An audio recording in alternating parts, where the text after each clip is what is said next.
शनाया ने कुछ अजीब से अंदाज में कहा। हबीब, मेरी ड्रेस चेंज कर दो ना। हबी?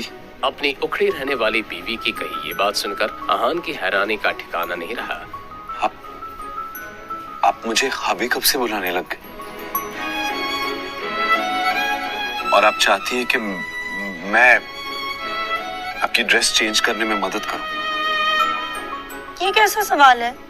आप हबी हैं तो हबी बुलाऊंगी ना। और अपनी ही वाइफ की ड्रेस चेंज करने में प्रॉब्लम ही क्या है? शनाया की कही बात गलत तो नहीं थी, लेकिन अहान ऐसा कैसे कर सकता था? इन्हें क्या हो गया? हबी, ये शब्द तो मैंने पहली बार सुना है कहीं। एक मिनट, शायद शनाया का नशा अभी तक उतरा नहीं है। पता नहीं उस शौर्य और विकी ने मिलकर शनाया को क्या पिला दिया है। क्या मैं खूबसूरत नहीं हूँ? क्या मैं आपकी वाइफ की हैसियत से आपको पसंद नहीं हूँ? अब तो अहान की हैरानी का ठिकाना नहीं था। शनाया उससे ऐसा सवाल कैसे कर सकती थी? अगर शनाया खूबसूरत नहीं थी तो खूबसूरती की डेफिनेशन ही गलत थी। नहीं, ऐसी कोई बात नहीं है। आप ऐसा क्यों सोच रही हैं?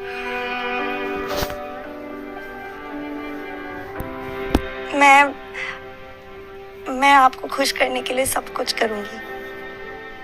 मैं डाइटिंग स्टार्ट कर दूं या अपनी ड्रेसिंग सेंस चेंज कर दूं? आप जो भी कहोगे मैं वही करूंगी। अब अहान को पक्का यकीन हो गया था कि शनाया अपने होश में नहीं थी। आपको कुछ भी चेंज करने की जरूरत नहीं है। आप जैसे हैं मुझे बहुत पसंद है। आप सो जाइए।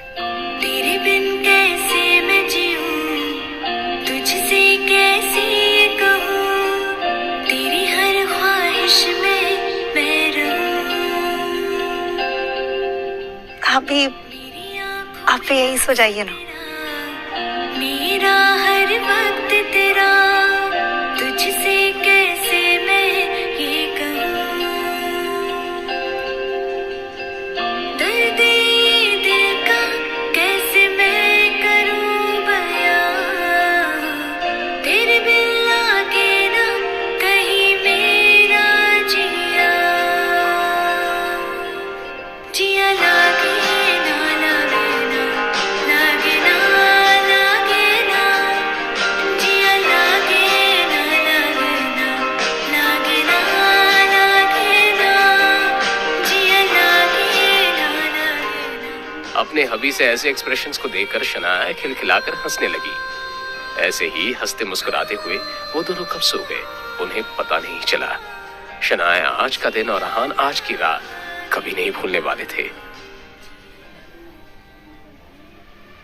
अगली सुबह शौर्य अपने ऑफिस में बैठा बेचैन हो रहा था। अब तक तो विकी भाई को मुझे वीडियो भेज देना चाहिए था, लेकिन ना ही उनका कोई कॉल आया और ना ही कोई मैसेज। उम्मीद है सब सही से हो गया होगा। एक काम करता हूँ, मैं ही विकी भाई को कॉल कर लेता हूँ। शौर्य से अब रहा नहीं जा रहा था, इसलिए उसने विकी भाई को कॉल किया। बहुत देर तक बजने के बाद भी उसने कोई जवाब नहीं दिया, तो शौर्य ने एक बार फिर से कोशिश की। हेलो, देखो गिल साहब, ये डील अब खत्म हो गई है। ये सुनकर शौर्य की आंखें चमकने लगी। मतलब वीडियो तैयार है तुम्हारे पास? अरे डील खत्म का मतलब है कि काम नहीं हो पाया, समझे तुम? ना तो वीडियो बन पाई और ना ही मेरे और शनाया के बीच में कुछ हो पाया। मगर ऐसा कैसे हो सकता है? अरे पुलिस आ गई थी, इसलिए काम नहीं हो पाया।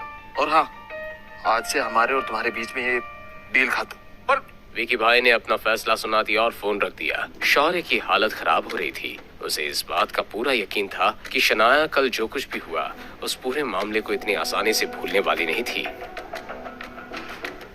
शौर्य, तुम्हें पता है कल शनाया विक्की भाई नाम के गुंडे के पास थी और वो दोनों विक्की भाई के अड्डे पे रूम में अकेले थे। तुम्हें सब किसने बताया शगुन? मेरी दोस्त ने बताया और उसने मुझे कॉल करके शनाया के इस नए स्कैंडल के बारे में बताया। शगुन की ये बात सुनकर शौर्य के दिमाग में एक शैतानी आइडिया आ गया। वैसे तो शगुन शौर्य से कम चालाक नहीं थी, मगर जब भी बात शनाया की होती थी शगुन का दिमाग चलना बंद हो जाता था। शगुन, मैं भी इस बारे में कुछ जानता हूँ और मैंने तो ये तक सुना है कि शनाया आज सुबह तक वही थी, उसी गुंडे विक्की के साथ। What?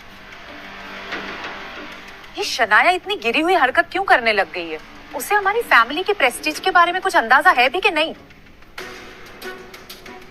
तुम्हें क्या लगता है शौर्य, वो ऐसा क्यों कर रही है? शौर्य को इसी सवाल का तो इंतजार था। ये सब तो देखो मैं भी नहीं जानता, मगर हो सकता है कि वो स्प्रिंग कॉर्पोरेशन के प्रोजेक्ट को हथियाने के लिए इस गुंडे विकी का साथ लेना चाहती है। ये सुनते ही शगुन का चेहरा गुस्से से लाल हो गया। हमें दादाजी को इसके बारे में बताना होगा। इससे पहले कि देर हो जाए, हमें दादाजी को मनाना होगा। जैसे स्प्रिंग कॉर्पोरेशन की डील से उसे हटाया है, वैसे कैसे इस परिवार से भी धक्के मार के उसे हटा दें। तो चलो हम चलते हैं। शौर्य यही तो चाहता था, अब उसे कुछ कहने की जरूरत ही नहीं थी।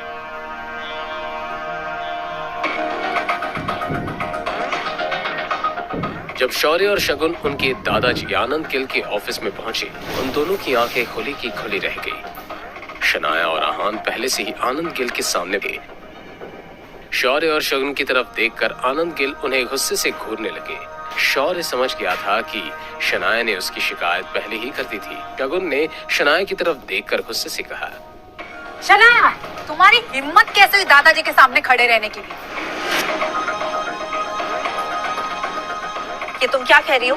हाँ, मैं क्या कह रही हूँ? हर्ष मेहरा और अब विक्की जैसा गुंडा, थोड़ी सी भी शर्म बाकी है कि नहीं? कल शौर्य ने तुम्हें देखा था विक्की के कमरे में जाते हुए, और पूरी रात तो तुम बाहर नहीं आई, और तुम मुझसे पूछ रहे हो मैं क्या कह रही हूँ? शनाया को समझ में आ गया कि शौर्य इतना आराम से क्यों खड़ा था। उसने पूरी कहानी को अपने पॉइंट ऑफ व्यू से बयां किया था।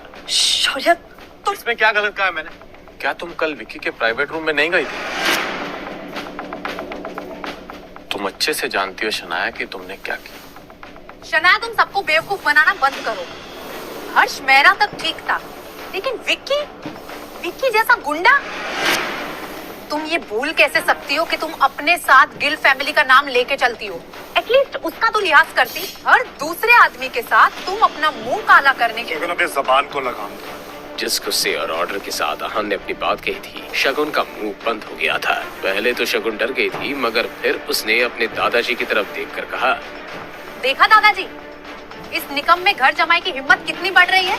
कल इसने सबके सामने शौर्य पे हाथ उठाया था, और आज ये मुझे चुप करवा रहा है। आहान के बारे में तो आनंद गिल ने भी सुन रखा था। आहान ने कहा था कि वो आनंद गिल से बिल्कुल नहीं डरता था।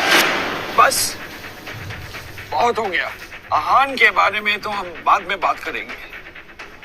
जरूरी ये है कि हम इस बात का पता चलाए कि आखिर तुम दोनों में से झूठ कौन बोल रहा है हमसे। जाहिर सी बात थी, उनके लिए आहान बिल्कुल भी जरूरी नहीं था।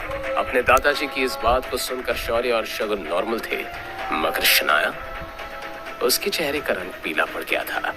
दादाजी ने जो भी कहा, उसका यही मतलब है कि उन्हें शुरुआत से मेरी कही एक भी बात पर बिल्कुल भी भरोसा नहीं था।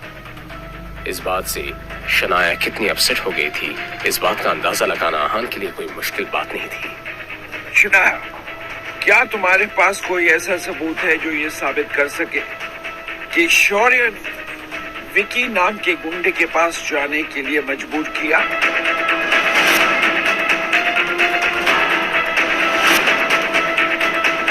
है कोई सबूत? क्या होगा शनाया का जवाब? क्या शनाया अपनी बेगुनाही साबित कर पाएगी, या फिर शौर्य इस लड़ाई में जीत जाएगा? इस सिचुएशन में आहान का क्या रिएक्शन होगा? जानने के लिए सुनते रहिए पॉकेट FM।